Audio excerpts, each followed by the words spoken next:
Jeff Raccoon 47. I wanted to talk a little bit about one of the things that is of an interest to me, and that is capital punishment. I'm for it. You're for capital punishment? Yes, I am. I said, well, you know that won't bring the victim back, don't you? Hello? That's not what it's about. Oh, you know it's not a deterrent. It doesn't deter people from committing murder. Well, let's see something. How many murders has currently, now today, that has happened? How many murders has Ted Bundy committed now? Think about that. How about John Gacy? How about Albert Fish? Or let's see, who else is another murderer who was executed? Any murderer who's been executed that they knew beyond a shadow of a doubt was actually guilty of murder. You know, any of the murders, the majority of them are actually guilty. I hate to let you in on the thin blue line crowd, a little secret. The majority of people who commit murders actually did it. They go up there and you make excuses for them. How many people has Eileen Wuornos killed since she's been executed? Nobody. It deters the person who committed the crime. There was nothing mentally wrong. They tried to paint this picture of there is this abused girl who was lashing out at society because her dad abused her as a kid. She became a murderer. That's not why she became a murderer. She was just an evil, despicable excuse for a human being. And the thing is, she had no remorse. That gang of abuse that killed the Allday family, they had no remorse for what they did. They had no remorse or no empathy for the victim. But yet, still, they tried to prevent them from being executed. I guarantee if they executed one of those guys, he'd never murder anybody ever again. No executed convict is ever, and they said, well, they're dead. How can they?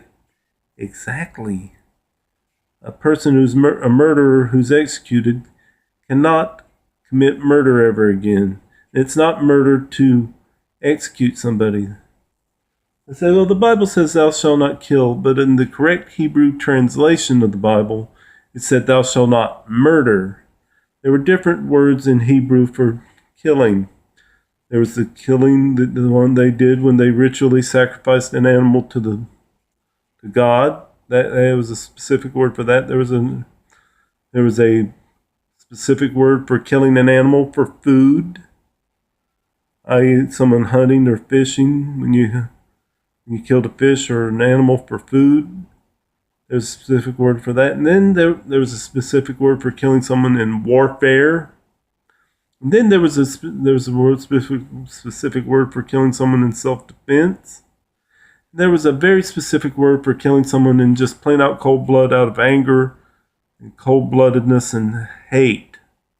There was a specific word for that. And that's what our modern word murder was derived from.